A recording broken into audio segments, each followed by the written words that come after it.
Alam study সলিউশনে সকলকে স্বাগত জানাই। তো আমরা আগের ভিডিওতে পরিবেশ বলতে কি বোঝায়, পরিবেশের সম্পদগুলো কি কি এবং পরিবেশের সম্পদগুলি এবং পরিবেশকে সংরক্ষণ করার কি প্রয়োজন রয়েছে সে সম্পর্কে আলোচনা করেছিলাম।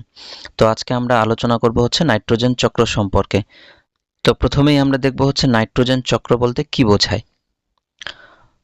তো আমরা আগের দিনই আলোচনা করেছিলাম যে বাতাসে নাইট্রোজেনের পরিমাণ মোটামুটি 78%।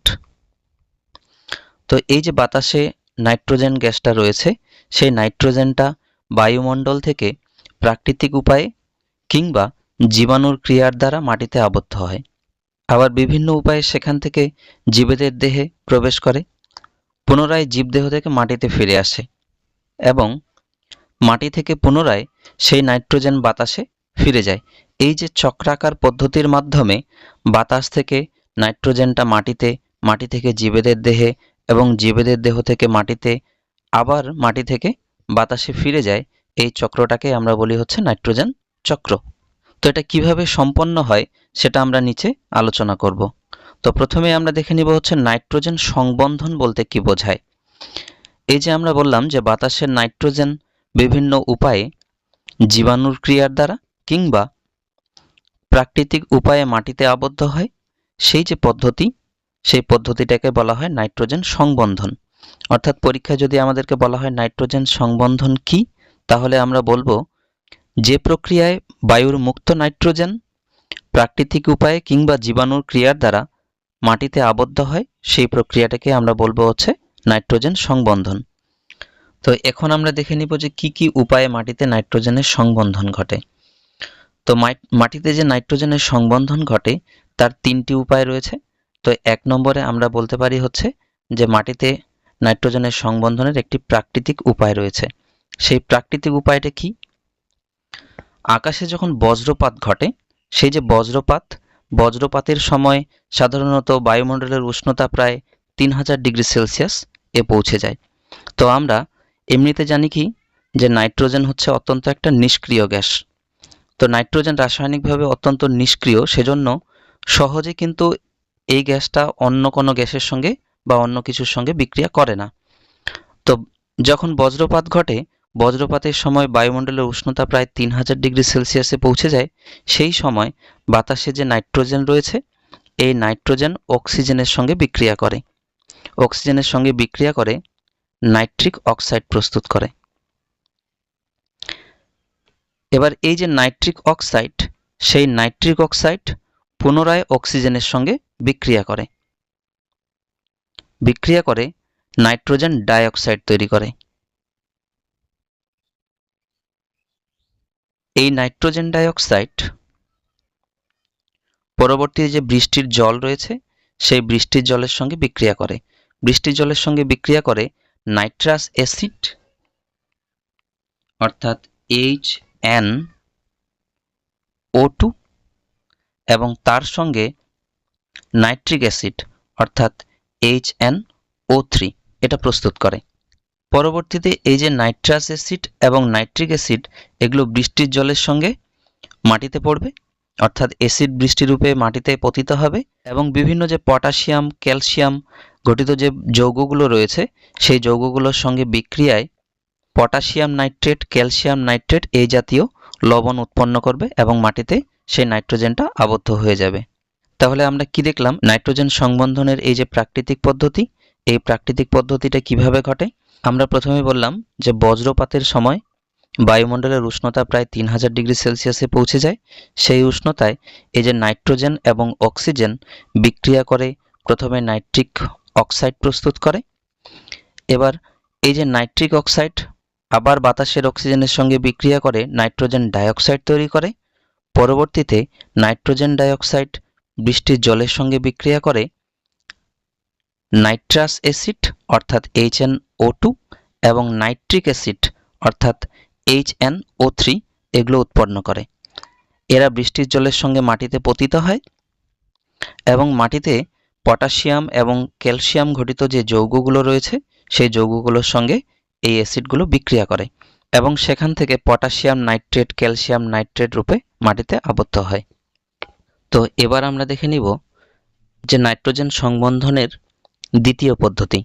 তো দ্বিতীয় পদ্ধতিতে আমরা দেখব হচ্ছে জীবজ নাইট্রোজেন সংবন্ধন। তো জীবজ নাইট্রোজেন সংবন্ধন বলতে কি বোঝায়?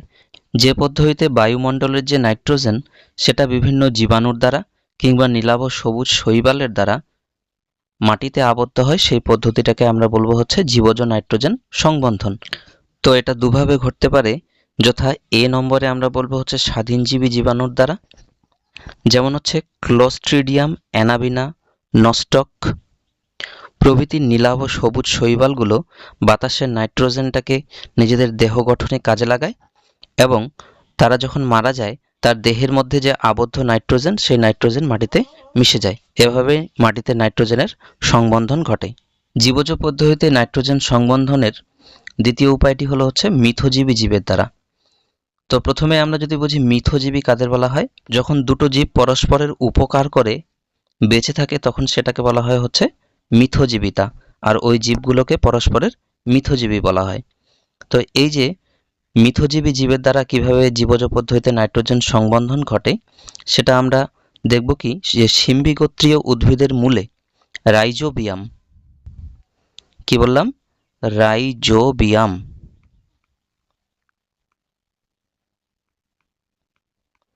এই যে জীবাণু এটা একটা মিথজীবী। তো এরা শিম্বিগোত্রীয় উদ্ভিদের মূলে বসবাস করে, বিনিময়ে আশ্রয়দাতা উদ্ভিদকে বাতাসে যে নাইট্রোজেন রয়েছে সেই নাইট্রোজেনটা গ্রহণ করে মাটিতে অ্যামোনিয়া রূপে আবদ্ধ করে রাখে এবং আশ্রয়দাতা উদ্ভিদকে পুষ্টির জন্য সরবরাহ করে। তো এখানে তোমরা মনে রাখবে যে এই যে রাইজোবিয়াম কেবলমাত্র শিম্বিগোত্রীয় উদ্ভিদের মূলেই বসবাস করে, কারণ শিম্বিগোত্রীয় উদ্ভিদের মূলে লেগ হিমোগ্লোবিন, যেটা হিমোগ্লোবিনের মতোই অনেকটা, সেই লেগ হিমোগ্লোবিন নামক একটা যৌগ থাকে, সেজন্যই তারা অর্থাৎ এই রাইজোবিয়াম শিম্বিগোত্রীয় উদ্ভিদের মূলে বসবাস করে। এছাড়া তোমরা বলতে পারো হচ্ছে অ্যানাবিনা, এজোলা নামক যে পানা রয়েছে সেই এজোলা পানার পাতার মধ্যে বসবাস করে এবং বাতাস থেকে নাইট্রোজেন নিয়ে মাটিতে আবদ্ধ করে, আশ্রয়দাতা উদ্ভিদকে সরবরাহ করে। তো আমরা দেখলাম হচ্ছে কিভাবে জীবজ পদ্ধতিতে নাইট্রোজেন সংবন্ধন ঘটে। এছাড়া আমরা নাইট্রোজেন সংবন্ধনের তিন নম্বর উপায় হিসেবে বলতে পারি হচ্ছে শিল্পজাত পদার্থের মাধ্যমে।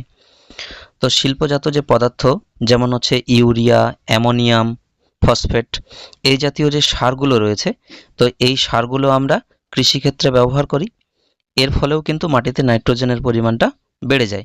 তো এটাও কিন্তু একটা নাইট্রোজেন সংবন্ধন। তো এছাড়া বিভিন্ন যে সারের কারখানাগুলো রয়েছে সেই সারের কারখানাগুলো থেকে যেসব বর্জ্য পদার্থ বেরিয়ে আসে সেই বর্জ্য পদার্থগুলো প্রথমে নদীতে এবং নদীর জলের দ্বারা প্লাবিত হয়ে গিয়ে সেগুলো বিভিন্ন নিচু এরিয়ার মাটিতে সেগুলো নাইট্রোজেনের সংবন্ধন ঘটায়। তো আমরা দেখে নিলাম কিভাবে নাইট্রোজেন সংবন্ধন ঘটে।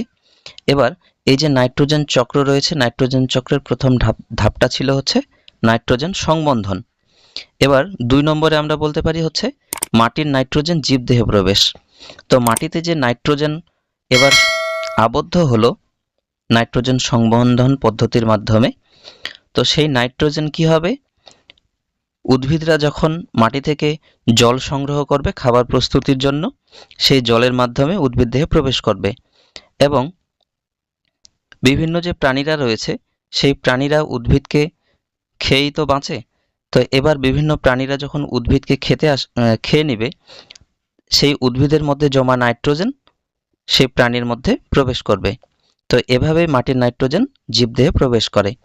এবার আমরা দেখব হচ্ছে জীবদেহ থেকে নাইট্রোজেনের মাটিতে পুনঃপ্রবেশ। তো জীবের যে সব রেচন পদার্থ উৎপন্ন হয় সেই রেচন পদার্থের মাধ্যমে কিংবা জীবেরা যখন মারা যায় সেই মারা যাওয়া জীবের যে দেহের মধ্যে যে নাইট্রোজেন ছিল আবদ্ধ সেই নাইট্রোজেনটা মাটিতে পুনরায় প্রবেশ করে।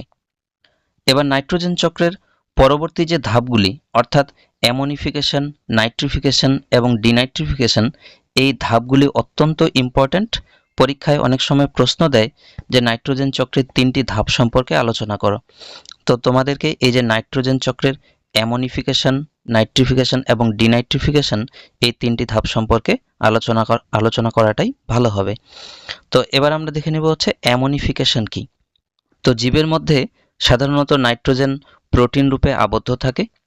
এবার জীব যখন বিভিন্ন রেচন পদার্থ ত্যাগ করে কিংবা তাদের দেহের কোনো অংশ মাটিতে মিশে যায়, তখন সেই প্রোটিন অংশটা ভেঙে গিয়ে প্রথমে অ্যামাইনো অ্যাসিড প্রস্তুত করে এবং পরে এই অ্যামাইনো অ্যাসিড থেকে অ্যামোনিয়ায় পরিণত হয়।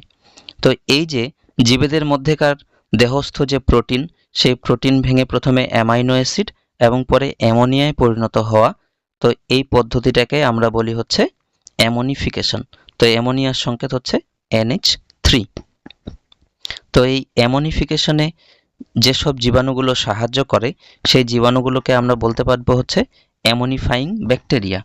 তো এই অ্যামোনিফাইং ব্যাকটেরিয়ার উদাহরণ হিসেবে আমরা লিখতে পারবো হচ্ছে ব্যাসিলাস মাইকয়েডিস এবং ব্যাসিলাস র্যামোসাস।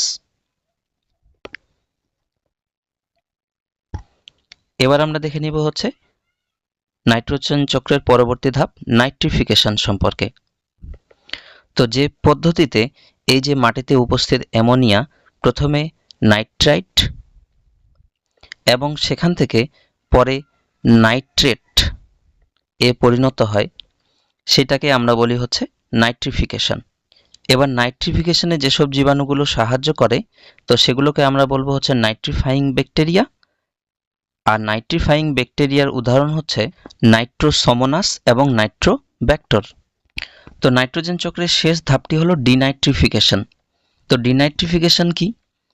মাটিতে যে উপস্থিত বিভিন্ন নাইট্রোজেন ঘটিত যৌগগুলো রয়েছে, সেই যৌগগুলো ভেঙে দিয়ে বিভিন্ন জীবাণুরা সেই যৌগগুলোর মধ্যে আবদ্ধ যে নাইট্রোজেন, সেই নাইট্রোজেনটাকে বাতাসে মুক্ত করে দেয়।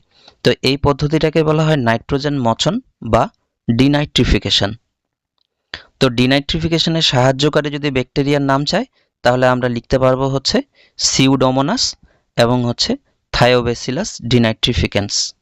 তো আমরা তাহলে কি দেখলাম যে নাইট্রোজেন চক্রটা কিভাবে সম্পন্ন হয়। প্রথমে বাতাস থেকে মাটিতে নাইট্রোজেন আবদ্ধকরণ ঘটে, অর্থাৎ সেটাকে আমরা বলি হচ্ছে নাইট্রোজেন সংবন্ধন। পরে সেই নাইট্রোজেনটা মাটি থেকে জীবদেহে প্রবেশ করে এবং জীবদেহ থেকে পুনরায় মাটিতে ফিরে আসে। আবার ডিনাইট্রিফিকেশনের মাধ্যমে সেটা মাটি থেকে পুনরায় বাতাসে ফিরে যায়। তো এভাবে নাইট্রোজেন চক্রটা সম্পন্ন হয়। তো এবার আমরা দেখে নেব হচ্ছে এই যে নাইট্রোজেন চক্র সম্পর্কে আমরা পড়লাম, সেই নাইট্রোজেন চক্রের গুরুত্ব কি। তো নাইট্রোজেন চক্রের গুরুত্ব বা তাৎপর্য হিসেবে আমরা 1 নম্বরে বলতে পারি হচ্ছে নাইট্রোজেন চক্রের মাধ্যমে নাইট্রোজেন বাতাস, মাটি এবং জীবদেহের মধ্যে আবর্তিত হয় বলে নাইট্রোজেনের ভারসাম্য এই প্রকৃতিতে বজায় থাকে। 2 নম্বর পয়েন্ট হিসেবে আমরা বলতে পারি যে নাইট্রোজেন চক্রের মাধ্যমে জীবদেহের মধ্যে নাইট্রোজেন প্রবেশ করে। জীবদেহ গঠনের একটি অন্যতম উপাদান হলো প্রোটিন এবং প্রোটিন গঠনের অন্যতম উপাদান হচ্ছে নাইট্রোজেন।